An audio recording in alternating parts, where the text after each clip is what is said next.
Au niveau des générateurs, donc je me présente, c'est Alina Hein du CRER, donc la responsable d'antenne et la conseillère les générateurs sur le Limousin. Merci d'être inscrit à ce webinaire qui va parler de la loi d'accélération et aussi de l'importance de la planification territoriale. Et nous allons avoir deux interventions. Donc la première, excusez-moi, c'est plutôt l'Adréal sur la loi d'accélération et deux interventions de territoire, donc le SCOT du Poitou et la Comcom Vienne et Gartempe qui ont fait deux démarches, on va dire, de stratégie territoriale pour le développement des énergies renouvelables. Au niveau des webinaires, donc juste pour vous rappeler que ces webinaires sont enregistrés pour ceux qui souhaitent revoir ce webinaire tranquillement ou voir d'autres webinaires qui ont été réalisés effectivement antérieurement. Vous pouvez les retrouver en replay sur les sites internet de vos conseillers. Donc, pour rappel, vous avez l'ALEC 33 pour la Gironde, Sirena pour l'Aquitaine et le CRER pour l'ex-Poitou-Charentes et l'ex-Limousin. Ces replays-là, vous avez aussi en disponibilité effectivement les documents qui ont été présentés lors de ces webinaires.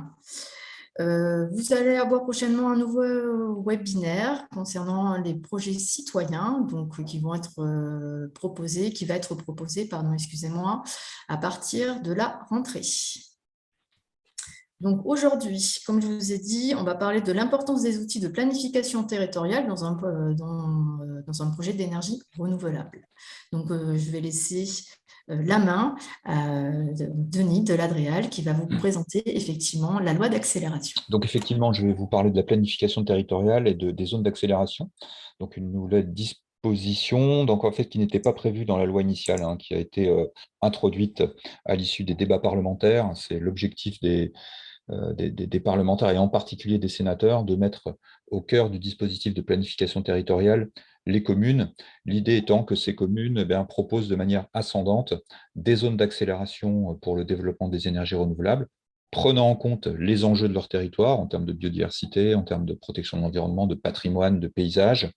L'idée étant que ces zones d'accélération représentent vraiment la volonté politique locale, concertée avec le public, en lien avec le PCI concerné, pour pouvoir atteindre les objectifs fixés alors, au niveau de la région, en particulier du STRADET, et également au niveau de la programmation pluriannuelle de l'énergie. Alors c'est une démarche qui va se faire en étroite collaboration avec une nouveauté aussi introduite par la loi, que sont les représentants préfectoraux uniques, et également en lien avec le comité régional de l'énergie. Alors je vais en dire deux mots. Préfectoral unique, effectivement. Donc la loi prévoit dorénavant que chaque préfecture désigne un référent, donc en l'occurrence c'est souvent ou des sous-préfets ou des secrétaires généraux. Leur mission va encore être bien définie par une circulaire qui va pas tarder à venir, mais pour autant la loi prévoit d'ores et déjà que ces référents doivent faciliter les démarches administratives pour les pétitionnaires, les porteurs de projets, et le référent va coordonner l'ensemble des services instructeurs de l'État. En tout cas, il a un rôle important à jouer dans cette planification puisqu'il doit accompagner les élus locaux dans la définition de ces zones d'accélération, comme on va le voir. Effectivement, c'est issu de la loi climat et résilience du 22 août 2021. C'est un comité qui est en cours d'élaboration, qui sera présidé par le président du conseil régional et par le préfet de région. 5 collèges, État, régions, collectivités, professionnels des activités liées à l'énergie et les associations. Ça va être vraiment un lieu de débat ciblé quand même sur la concertation avec les collectivités. Les collectivités, ça va être un élément important du dispositif. Il y a 45 membres, dont 15 collectivités dans le collège.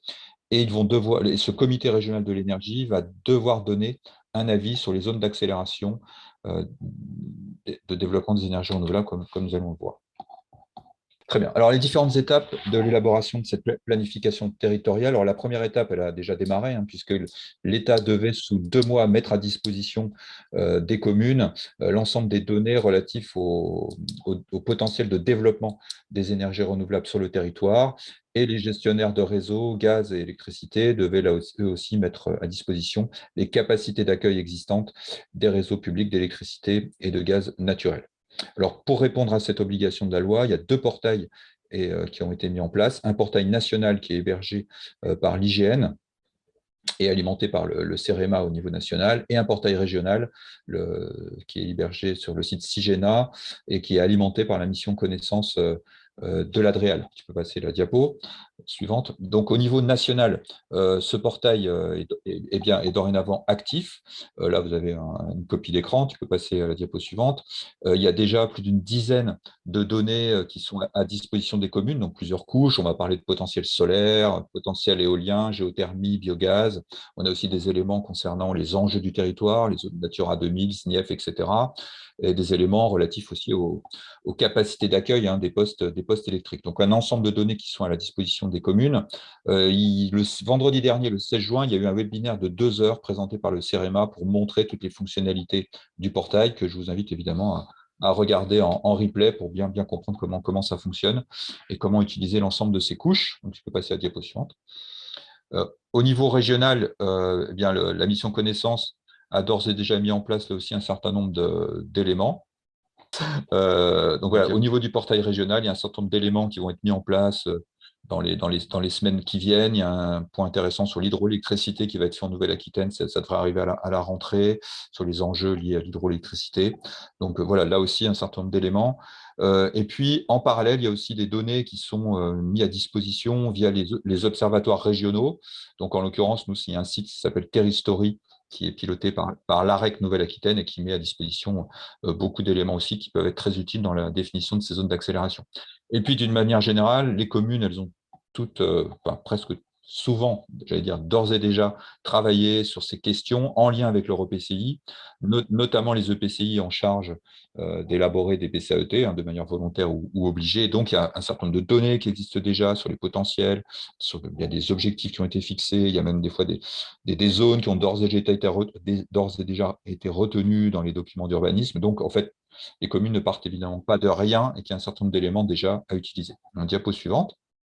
Donc, la loi demande à ce que les communes définissent sous 6 mois ces zones d'accélération par type d'énergie renouvelable, en tenant compte vraiment de la diversification des énergies potentielles sur leur territoire, en prenant également en compte les puissances déjà installées sur leur territoire. Alors, la loi prévoit que ces zones devront être hors parc national, hors réserve naturelle, sauf pour les ENR type PV en toiture. Et puis, la loi prévoit que ces zones doivent être également hors site de zones de protection spéciale pour les oiseaux et pour les zones spéciales de conservation des chiroptères en zone Natura 2000 pour l'éolien. Donc, il y a quand même des exigences d'exclusion fixées par la loi. Et la loi demande à ce que soient valorisées les zones d'activité économique, l'idée étant que de l'énergie verte soit apportée aux entreprises locales. Donc, au final, ces zones d'accélération, en fait, c'est une cartographie. Ce sont des surfaces par type de filière ENR qui, dans un deuxième temps, seront traduits en puissance potentielle par le Comité régional de l'énergie, comme on va le voir. Donc, diapo suivante. Alors, quelques exemples de zones d'accélération qui peuvent être proposées. Par exemple, sur une commune, on dispose d'une friche, on dispose d'une décharge. C'est tout à fait une surface qui peut être proposée en diapo suivante. En résumé, vous avez vu, première étape, c'était la mise à disposition des données par les services de l'État et par les gestionnaires. Deuxième étape, c'est le travail des communes pendant 6 mois pour élaborer ces zones d'accélération. Donc, comme je le disais, par type de NR, au regard des potentiels du territoire, selon les puissances déjà installées, des restrictions concernant les zones fixées par la loi. Et donc, au final, on a des zones d'accélération qui seront une cartographie des surfaces qui vont être ensuite traduites en puissance. Alors, diapo suivante. Quelques exemples de surfaces qui peuvent faire l'objet d'une définition en zone d'accélération. Par exemple, une friche, une décharge sur une commune. C'est typiquement des surfaces qu'on propose pour le PV au sol. On prend tout ou partie des surfaces propices au développement de l'éolien, par exemple, sur sa commune. On considère une zone d'activité économique pour le déploiement de réseaux de chaleur via une ENR type géothermie ou chaudière biomasse, par exemple. La loi prévoit que le référent préfectoral et le PCI concerné ont un rôle d'accompagnement des communes. Alors, actuellement, on est en cours de travail, de réflexion pour mettre en place un outil pour pouvoir permettre un report plus facile de ces zones d'accélération une fois qu'elles seront définies, alors soit sous forme d'un portail SIG, soit sous forme de quelque chose de plus simple. On peut dessiner sur le parcellaire au-dessus des couches de données. Voilà. Donc là, c'est un portail qui est en cours de réflexion à destination des communes pour faciliter le report. Et puis, d'ores et déjà, en fait, j'ai pas mal de retours moi, de PCI ou de syndicats mixtes couvrant plusieurs EPCI qui proposent aux communes de leur territoire de les aider à mettre en place ces zones d'accélération compte tenu d'un certain nombre d'éléments dont elles disposent déjà. Donc, diapo suivante.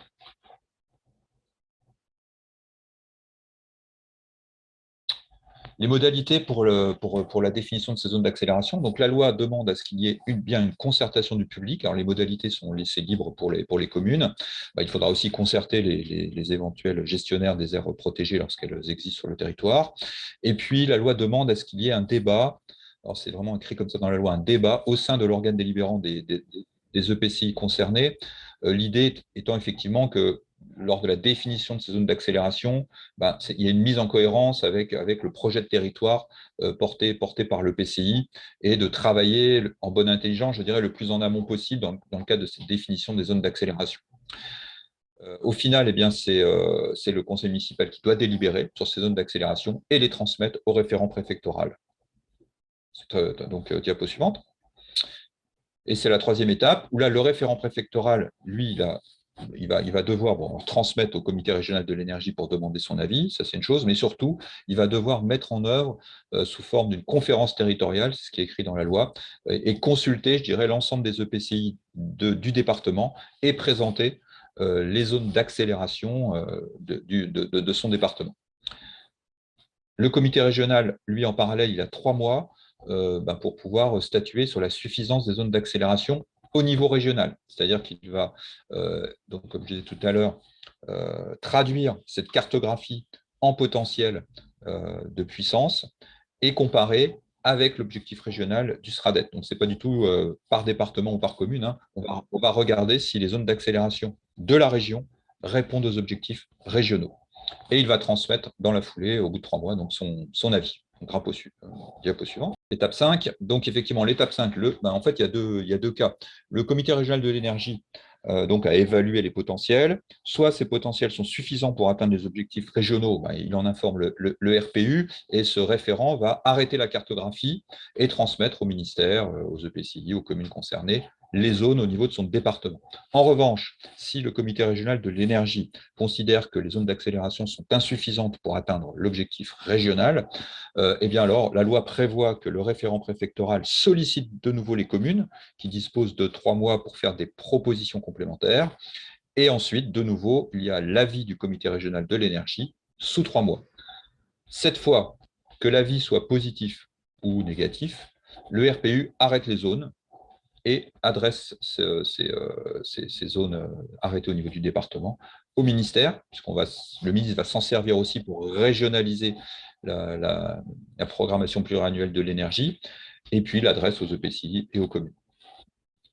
Donc, diapo suivante. Donc, oui, c'était la salle d'avant. Ouais, voilà. Il y a 3 petits logigrammes qui ont été donnés par le ministère qui permettent quand même d'avoir une vision assez synthétique du dispositif. Les 4 étapes, mise à disposition des données, identification des zones par la commune, conférence territoriale menée par le référent préfectoral et avis du comité régional de l'énergie. Diapo suivante.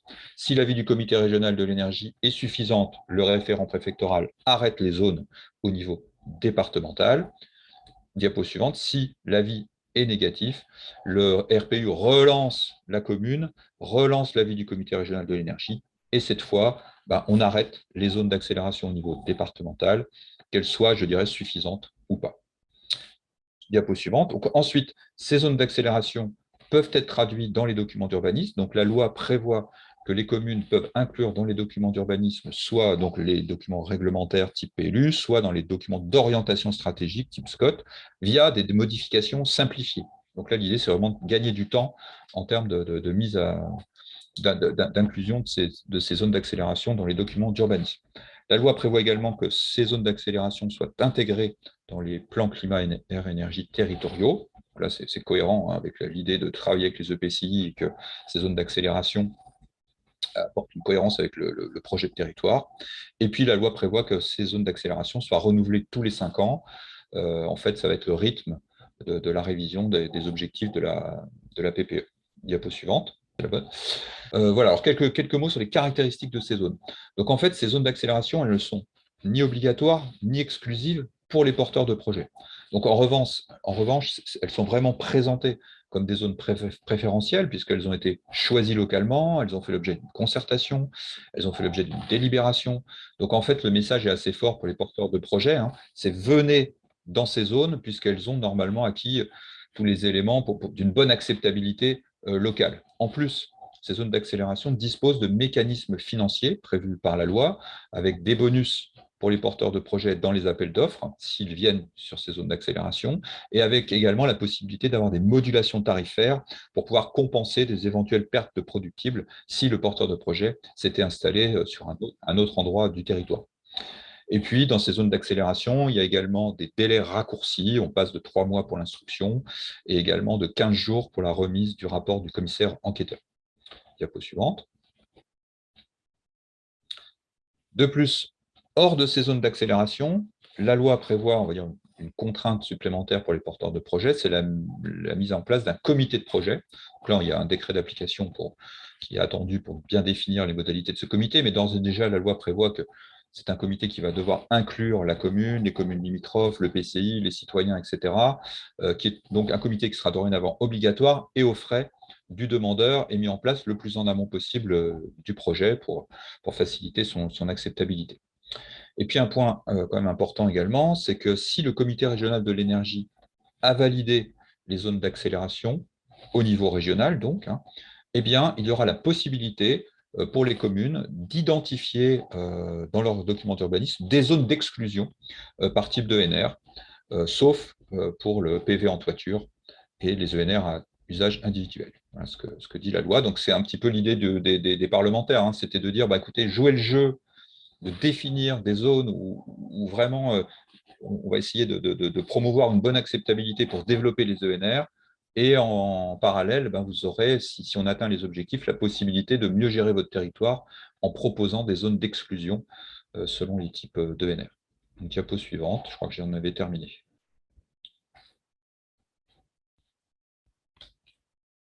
Et je suis à votre disposition pour échanger. Bonjour, donc effectivement, je vais vous présenter la démarche qui a été mise en place au niveau de notre SCOT du Seuil du Poitou, suite à l'approbation. Excuse-moi, oui. Tu peux t'approcher de ton micro parce que ça coupe un peu. Merci. Est-ce que ça va mieux là? Oui, ça va mieux. Merci. Ça va mieux, ok.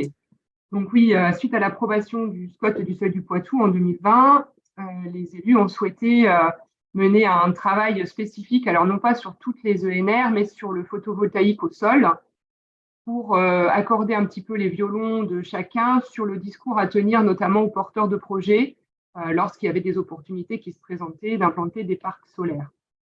Donc, je vais vous présenter à la fois les grands questionnements, les étapes de la démarche qui a été menée pour aboutir à un discours partagé et les résultats intermédiaires auxquels nous sommes arrivés à l'automne dernier, avant la sortie de la loi accélération. On peut passer à la suivante.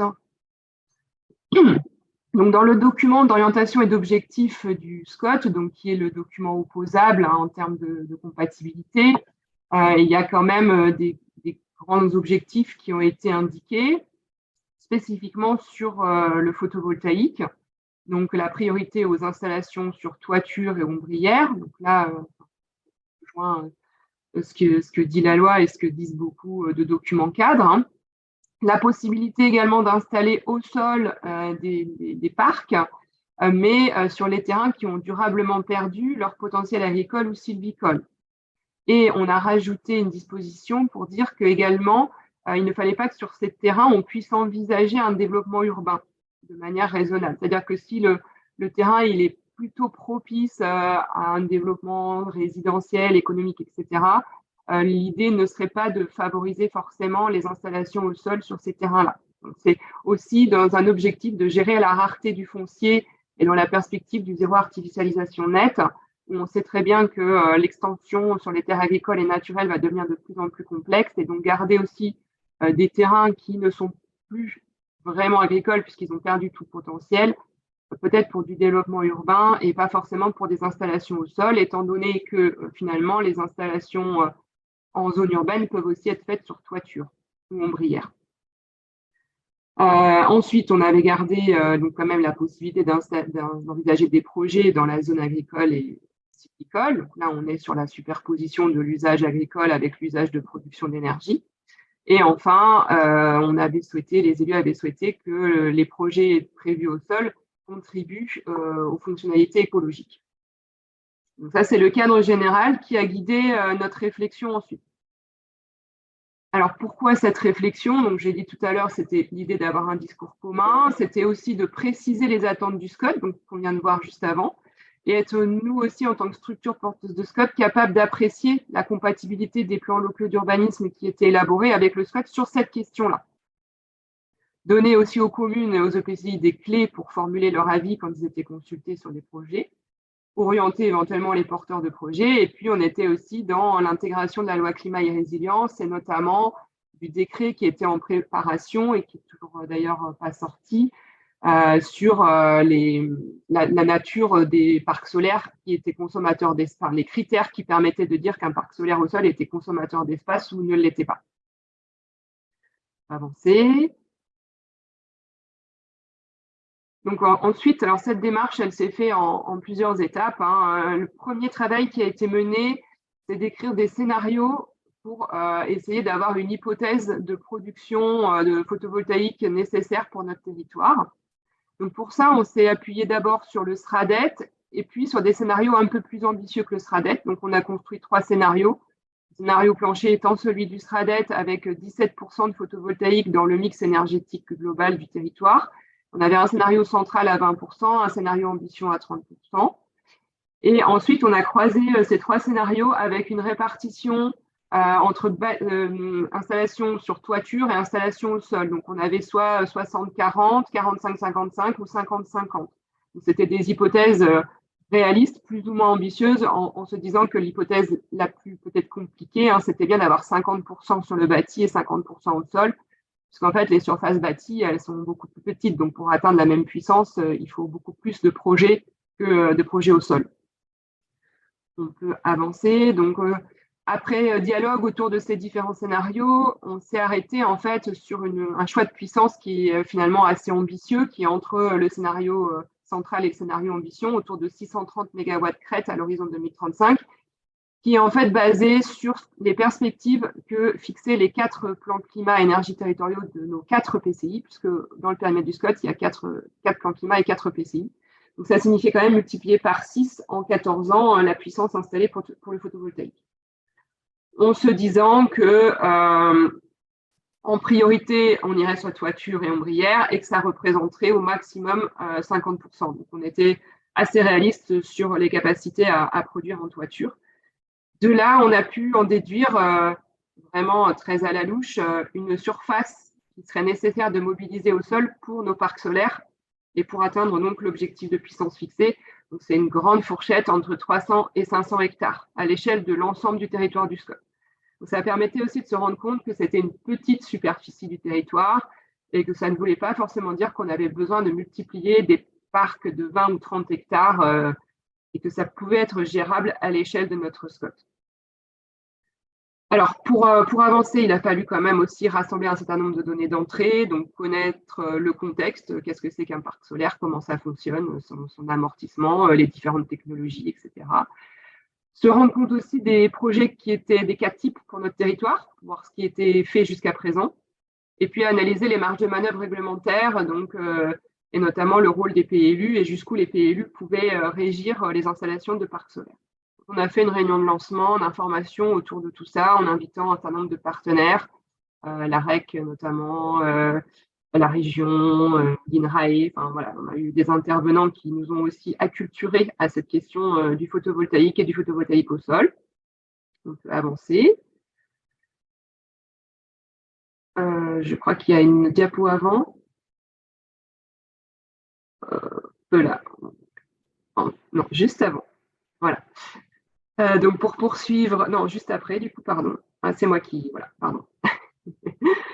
Donc, pour poursuivre, on a travaillé sur aussi les opportunités de notre territoire pour essayer de se rendre compte ce que ça pouvait représenter 300 à 500 hectares par rapport au potentiel existant. Donc, on avait la chance d'avoir un cadastre solaire qui nous donnait un potentiel théorique en toiture.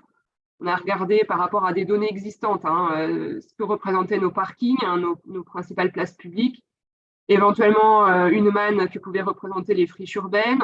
Il y avait aussi des données régionales sur les friches agricoles, alors sachant que toutes ne pouvaient pas être couvertes de parcs solaires, ce n'était pas l'objet, mais c'était de recenser vraiment tous les potentiels, les zones de chantier, des sites potentiellement pollués. Et donc, on a vu qu'effectivement, il y avait un certain nombre de potentiels sur notre territoire. On peut avancer. Ensuite, pour établir la stratégie, l'idée, c'était quand même de mettre tous les acteurs autour de la table, ou en tout cas les principaux acteurs. Donc, au-delà de nos 4 PCI membres qui ont vraiment joué le jeu et qui ont participé à un comité technique, puis on a fait un groupe de travail aussi avec les élus, on a pu associer la Chambre d'agriculture, donc tout à l'heure j'en ai parlé, la région, les services de l'État, bien sûr, le CRER qui était aussi présent, et donc avancer en croisant les lectures et les stratégies de tous ces acteurs-là. On s'est également entouré de bureaux d'études pour avoir une mission d'assistance à maîtrise d'ouvrage, donc un bureau d'études nantais. Et on a aussi pris conseil de sociétés d'avocats pour être sûr qu'on interprétait bien les possibilités, notamment du PLU, de traiter cette question. Et puis un prestataire de communication, mais qui n'est pas beaucoup intervenu jusque-là parce qu'on n'a pas sorti encore le document final. Donc, on a aussi travaillé donc, sous forme d'échanges individuels pour recueillir les positionnements des uns et des autres, puisqu'on savait qu'il n'y avait pas forcément des lectures totalement harmonieuses entre les différents acteurs. Et on a réussi, en mettant tout ça dans un pot commun, à essayer de définir une ligne de conduite locale, partagée dans le cadre d'un groupe de travail d'élus. Donc, il y avait notamment les vice-présidents chargés de ces questions de chacun de nos EPCI membres. On s'est réunis plusieurs fois entre décembre 2021 et avril 2022. On peut passer. Et donc, l'étape suivante, c'était d'élaborer un guide d'application. Un guide d'application qui partait de notre état des lieux qu'on avait pu faire, qui s'appuyait sur la stratégie politique et qui aboutissait sur des fiches conseils qui expliquent comment on peut traduire dans un plan local d'urbanisme la stratégie souhaitée au niveau du SCOT. Donc, traduire, on va le voir après, dans toutes les pièces en fait, du PLU. C'est des fiches qui sont pour l'instant à l'état en termes de documents de travail. Donc, on peut avancer. On a quand même restitué donc, les résultats intermédiaires l'année dernière au mois de juillet dans une grande conférence territoriale donc, qui s'appelle des centrales solaires, oui, mais pas n'importe comment. Donc, ça donne un peu effectivement l'orientation comprise de nos élus. Il y a une forte volonté sur notre territoire de développer le photovoltaïque au sol, mais en se donnant quand même des règles. Donc, il y a une synthèse qui a été produite. On avait aussi fait un petit questionnaire au niveau de la salle pour essayer de voir les tendances. Est-ce que certaines orientations qui étaient pressenties étaient aussi partagées par le public une fois que nos élus s'étaient exprimés. Donc, on a pu rajuster aussi par rapport à ça. On peut passer à la suivante.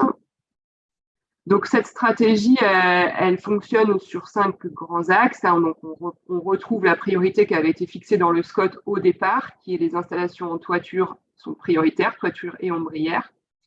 On a aussi réussi à aboutir sur l'idée que dans les sites destinés à l'urbanisation, c'était vraiment la mixité des usages qui devait primer. Donc, ça veut dire que finalement, on ne peut pas mettre de panneaux photovoltaïques au sol dans ces secteurs-là. Il faut superposer. Donc, c'est soit en toiture, soit en ombrière.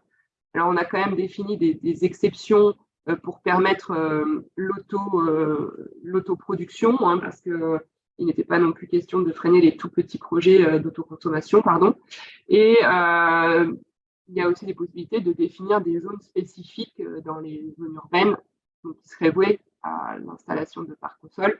Et ça doit être réfléchi dans le cadre du document d'urbanisme. Après au sol, pardon, dans la stratégie, si on peut revenir un tout petit peu, voilà, juste avant. Donc, la priorité est donnée aux sites à faible enjeu agricole. Sur notre territoire, on a la chance d'avoir pas mal d'anciennes zones de chantier de la LGV, quelques anciennes carrières qui ont déjà fait l'objet de projets, mais pas toutes, éventuellement voilà, des délaissés divers. Donc, les élus se sont accordés sur l'idée de dire que c'était quand même des espaces prioritaires. Et l'objectif était ensuite de promouvoir l'exemplarité des projets dans les autres espaces agricoles et naturels. Et l'idée de préserver aussi des sites à fort enjeu, que ce soit patrimoniaux, paysagers ou écologiques, a été partagée. Notamment, on a pensé à nos zones humides et nos forêts, pour lesquelles les élus ont clairement annoncé que les parcs au sol n'étaient pas souhaités dans ce type d'espace-là. Donc, il y a un enjeu derrière de traduction dans les pays. On peut passer à la suivante. Donc là, c'est juste une diapositive pour donner la structure des fiches conseils. Donc, par rapport à 5 grands types d'espaces qui sont les sites destinés à l'urbanisation, les sites à faible enjeu, les sites à fort enjeu et tout le reste. On a à chaque fois, pour chaque pièce du PLU, le rapport de présentation, le PADD, l'orientation d'aménagement et de programmation thématique et le règlement écrit graphique, les conseils de traduction. On a aussi des notions utiles qui sont expliquées dans cette fiche et le cadre réglementaire. Évidemment, entre septembre dernier et maintenant, le cadre réglementaire a évolué. C'est pour ça qu'on a un travail de reprise de toutes nos fiches. On peut passer à la diapo suivante. Donc là, c'était juste une diapo pour illustrer, notamment au niveau des orientations d'aménagement et de programmation thématique, ce que nous donne, ce que conseille le guide d'application, à revoir à l'éclairage de la loi d'accélération. Mais donc, il préconise effectivement d'élaborer dans le PLU une orientation d'aménagement thématique, une OAP thématique, avec ce qui serait bien de faire pour les sites destinés à l'urbanisation, donc localiser les principaux sites potentiels sur toiture. Et éventuellement, s'il y a des sites au sol dans des zones bien dédiées, parce qu'ils ne se prêtent vraiment pas à l'urbanisation, on peut avoir soit des pollutions, soit des choses comme ça qui font que ces sites, finalement, le meilleur usage possible, c'est les parcs solaires. Donc ça, c'est à repérer dans l'OAP. L'OAP doit également travailler sur une demande ou un objectif qui visera à demander la prise en compte de l'exposition des toitures et demande aussi d'expliciter le principe d'intégration architecturale, urbaine et paysagère. Et on va décliner ensuite, mais je ne vais pas vous lire toute la diapo, sur les 3 autres types d'espaces et ce que l'OAP doit traiter. Alors après, ce que vous voyez au centre de la diapositive, les petits rectangles en couleur, c'est la stratégie de traduction pour le coup réglementaire avec des secteurs spécifiques dans la zone urbaine et la zone agricole et naturelle, avec derrière dans la fiche aussi des conseils de rédaction réglementaire. Donc, je ne rentre pas dans le détail de cela, surtout que ça risque d'évoluer avec la loi d'accélération. Il faut qu'on reprenne nos travaux. Je pense qu'il y a une toute dernière diapo justement faire dans l'autre sens. Ouais, là. Donc le lien effectivement avec la loi. Alors la loi, elle clarifie en fait des questions qu'on s'était posées lors de nos réflexions, notamment les sites à faible enjeu agricole. Mais ces sites-là, ils vont être cartographiés dans un document cadre, donc piloté par la préfecture. Donc le travail qu'on imaginait pouvoir mener dans le cadre d'un PLU, par exemple, il va être fait en dehors du document d'urbanisme. Les sites à fort enjeu paysager, là pour le coup, ça reste un enjeu des documents d'urbanisme à la lecture de la loi. On voit bien qu'on confie au SCOT un rôle important pour l'intégration paysagère des installations et qu'il y a aussi possibilité, M. Ladréal l'a dit tout à l'heure, d'exclure en fait des zones. À partir du moment où les zones d'accélération seront suffisantes, les PLU pourront définir des zones d'exclusion. Donc on arrive aussi à avoir un raisonnement par rapport aux enjeux paysagers forts. Et ensuite, la loi, elle a commencé à clarifier les critères de l'agrivoltaïsme. Il y a un décret qui va, je pense, venir encore préciser les choses. Et donc, c'était des questions qu'on s'était posées dans le cadre de notre réflexion et qui trouvent réponse dans les textes. Donc, ça vient aussi modifier un peu le raisonnement qu'on avait parce qu'on avait travaillé sur l'idée de couplage entre agriculture et photovoltaïque. Là, en fait, le projet, soit il est agrivoltaïque, soit il ne l'est pas. Il n'y a pas de notion de gradient. Ça paraîtra un petit peu de réflexion.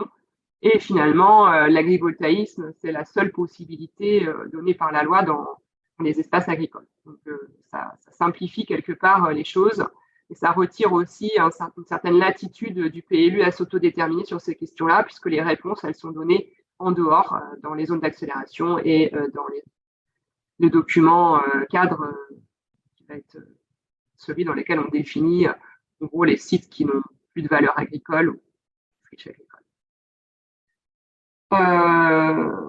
Voilà, donc du coup, pour nous, c'est reprendre nos travaux et aboutir le guide en tenant compte de la loi d'accélération. Merci. Donc, du coup, effectivement, je vais vous présenter Alexis Gonin, donc, à la communauté de communes Vienne et Gartempe. Je vais vous présenter la démarche qu'on a engagée de plan paysage volet transition énergétique qu'on a décliné à travers une OAP également, qui vise en particulier l'éolien et le photovoltaïque. Donc, pour reprendre rapidement le contexte, on a eu une pression assez importante, nous, sur notre territoire en termes d'implantation d'éoliennes, avec des tensions, pas mal de tensions et de divergences d'avis entre les élus, les habitants, les différentes associations sur la plantation de ces éoliennes. Et puis, on a aussi depuis quelques mois, une forte pression sur la grille PV, avec un peu plus de 3000 hectares de zones d'études sur notre territoire. Ce qui fait que, au-delà des projets déjà existants, simplement en se basant sur les projets validés, on a atteint nos objectifs du PCAET pour 2040. Donc, les élus ont voulu être un peu plus proactifs sur la production et la consommation locale d'énergie pour essayer de décider un peu plus de comment s'implanter ces ENR, où elles pouvaient s'implanter, dans quelles conditions, de réfléchir autour de l'autoconsommation et aussi de faire monter en compétence un peu le territoire et les acteurs du territoire sur ces questions-là. C'est dans ce cadre-là donc que le plan paysage semblait être une bonne opportunité. Diapo suivante. Oui, celle juste d'avant. Non, juste avant. Voilà. Je reviens. Oui, c'est non.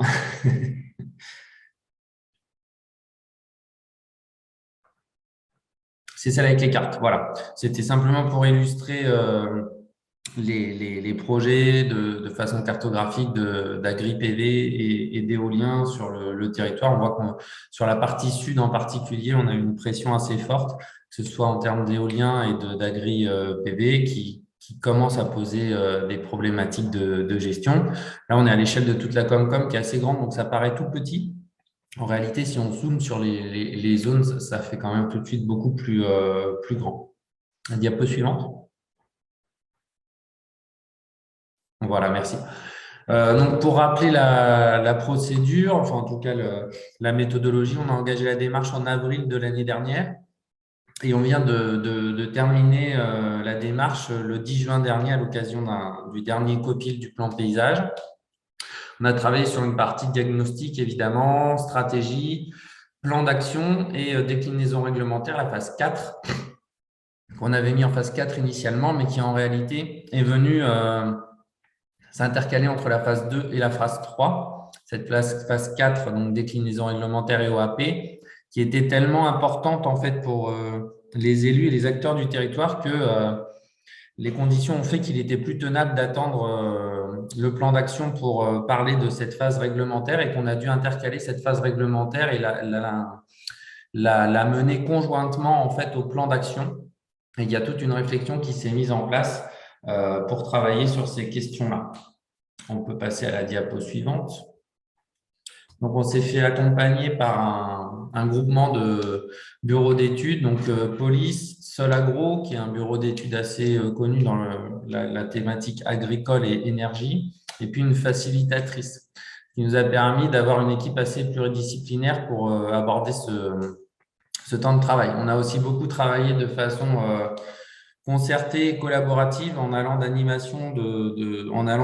d'événements de simple animation grand public, en allant sur des phases un peu plus d'information jusqu'à des phases de concertation et de co-construction à travers un atelier destination TEPOS, un atelier étape paysage et plusieurs ateliers de travail, soit juste avec les élus, soit avec le grand public et les associations pour définir les modalités, le plan d'action, la déclinaison réglementaire. Voilà. Tout ça, ça a été un travail très concerté et très collaboratif. Je vous ai mis ensuite dans la diapo les 2 diapos suivantes qu'on peut aborder maintenant.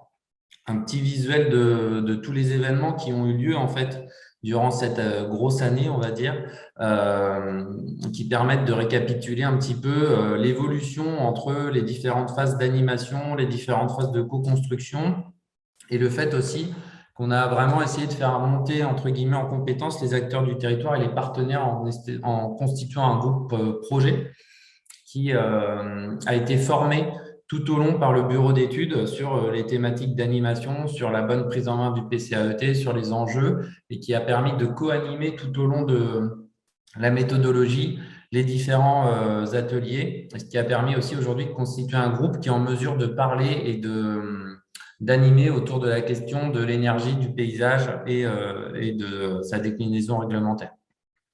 On peut passer la diapo suivante et celle d'après, puisque c'est juste… voilà. Donc, pour resituer le diagnostic du plan paysage, a identifié 4 unités paysagères, la vallée de la Vienne, la vallée de la Gartempe, les terres froides au sud, qui part du sud-ouest au nord-est, et les plaines vallonnées sur la partie nord. Bon, ces unités paysagères, et c'est la diapo du dessous, mais je ne vais pas trop m'apesantir dessus, ont été redécoupées en sous-unités paysagères, si on peut passer à la diapo suivante. Voilà.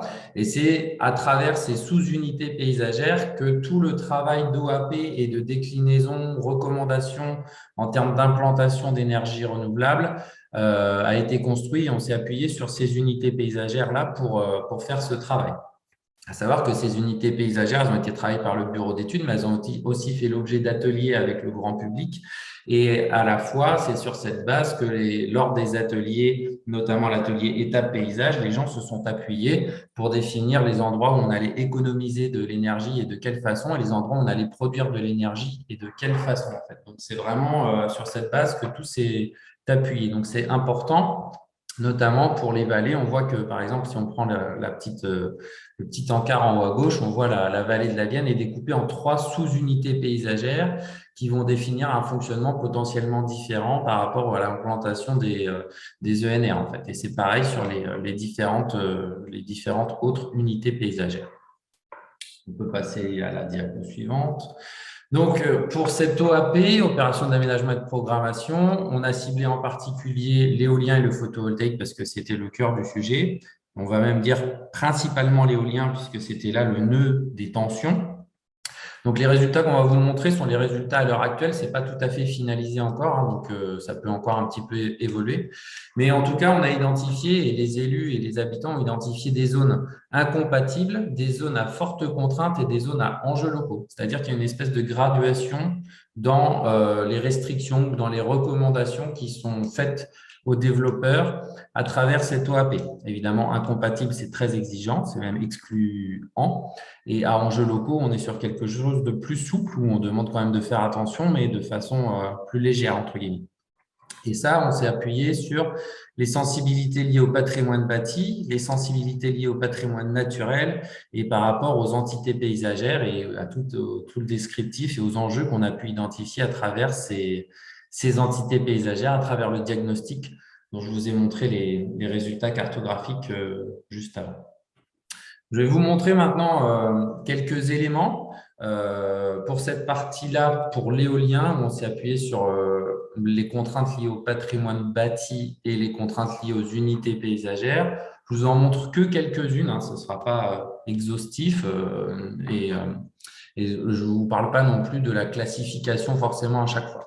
En tout cas, il y a une réflexion importante qui a été menée sur les distances par rapport aux implantations des éoliennes. Donc, la réglementation, c'est 500 mètres par rapport aux habitations, normalement, en périmètre d'exclusion d'implantation autour des habitations.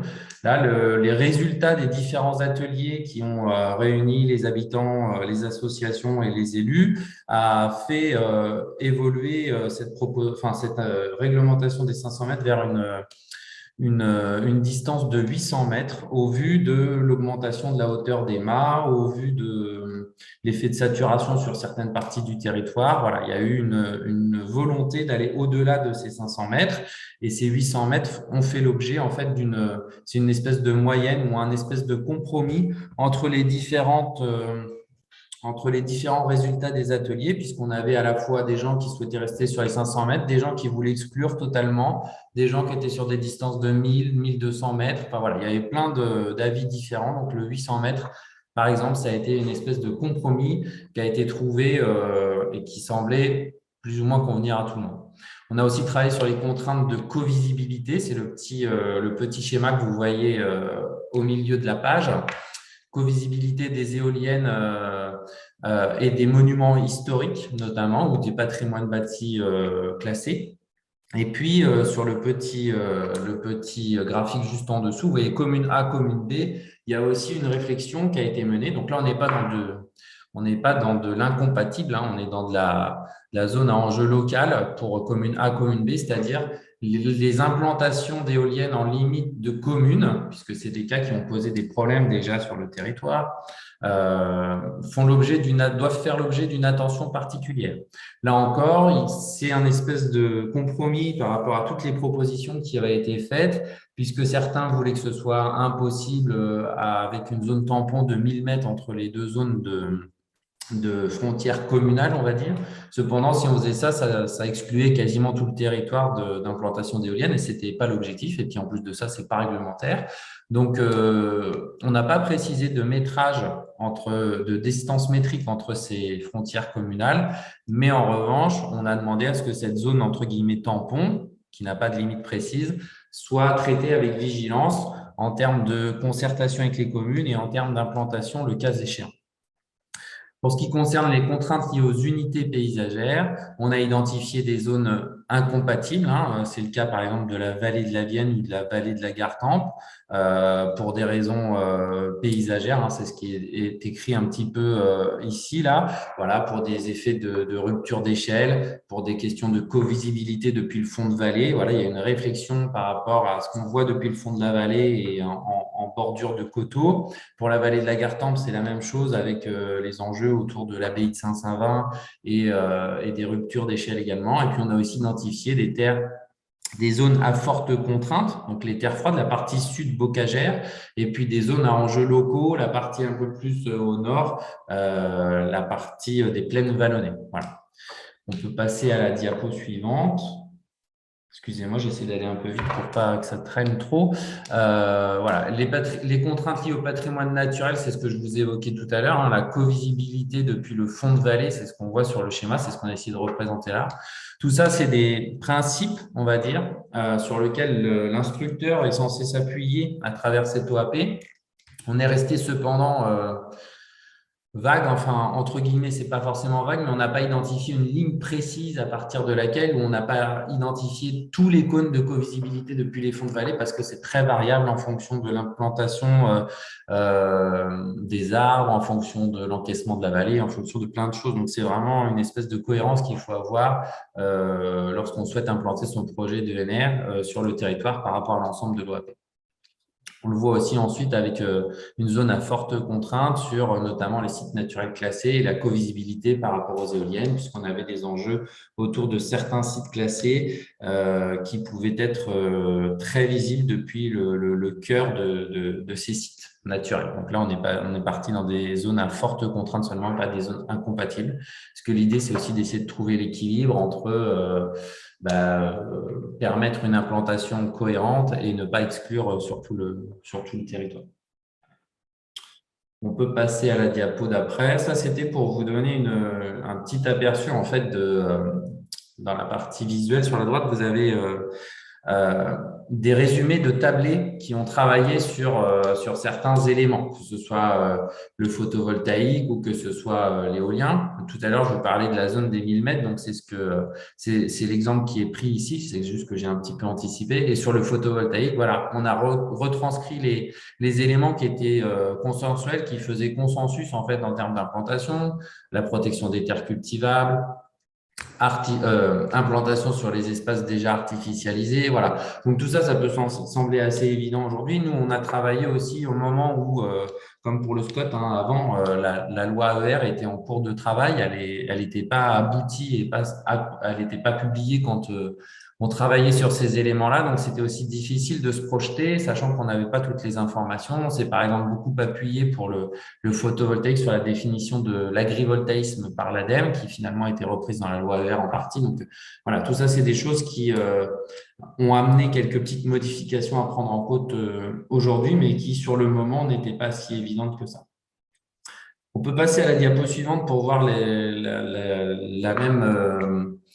le même traitement pour le solaire au sol. Le solaire au sol et la grille PV dans la diapo qui suivra. Mais voilà, on a aussi veillé aux questions de co-visibilité. Comme vous le voyez sur le petit schéma, on a identifié d'ailleurs les vallées dans lesquelles cette co-visibilité pouvait avoir un impact. On a aussi travaillé sur les distances d'implantation de ces projets par rapport aux zones d'habitation avec un éloignement de 100 mètres.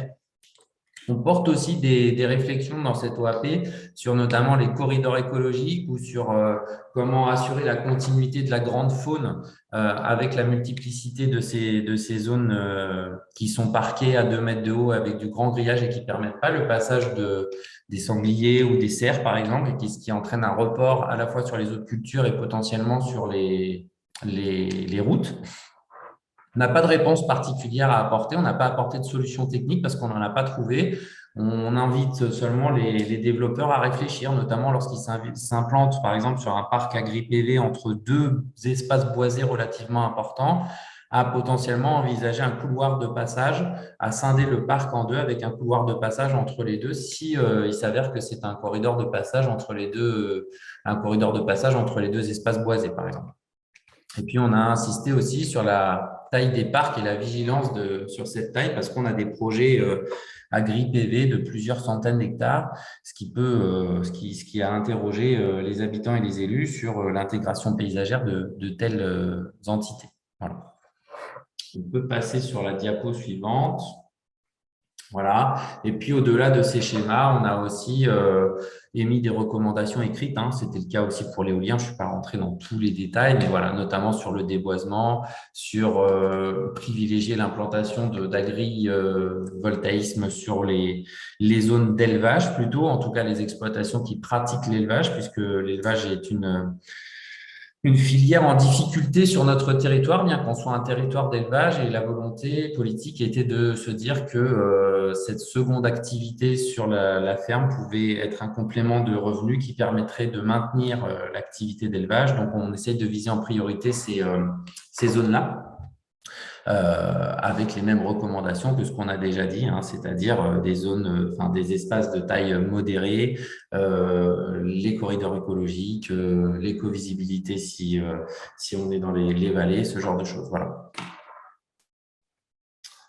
Je vous ai mis juste après, voilà, on sort de l'OAP là, on revient dans le plan paysage de façon plus globale. Je vous ai mis un petit peu les 4 axes de ce plan paysage quand même pour que vous ayez une idée, en tout cas, des objectifs de qualité paysagère. Donc, avec des enjeux, vivre autour des vallées, accompagner l'évolution des pratiques, mener des transitions et sensibiliser et valoriser les paysages. C'est à travers ces 4 enjeux-là qu'on a décliné les objectifs de qualité paysagère, donc conforter les qualités paysagères de la Vienne et de la Gartempe et leur rôle fédérateur, faire monter en compétence le territoire sur les questions d'agroécologie, mener des actions de maîtrise et de production de l'énergie et sensibiliser et faire découvrir les paysages de la communauté de communes. Et ces 4 objectifs de qualité paysagère-là se sont déclinés en fiches actions. Alors, je vous ai mis, je vais vous faire grâce de tous les lire sur les diapos suivantes. Non, c'est dans l'autre sens, voilà. De toutes les actions et de tous les sous-objectifs de qualité paysagère, mais voilà, je vous l'ai mis pour que vous ayez une idée. En gros, le plan, il se décline en 55 actions. Et ces 55 actions, elles sont à mettre en place, certes, mais elles s'appuient ou elles découlent ou elles complètent, on peut dire, notamment les actions qui sont identifiées dans le PCAET ou dans le PAT. On peut passer à la page suivante. On voit par exemple les actions qui découlent. Voilà. Ouais, c'était ça. de l'objectif numéro 2, faire monter en compétence le territoire sur les questions d'agroécologie. On parle notamment de faciliter les replis d'exploitation, développer les cultures fléchées par le PAT, accompagner l'autonomie fourragère des exploitations. Voilà, on est sur des actions de ce type-là et on voit que c'est assez complémentaire de nos autres documents, ce qui est assez rassurant aussi de se dire qu'on est arrivé à un travail qui est cohérent avec les autres documents qui sont déjà existants.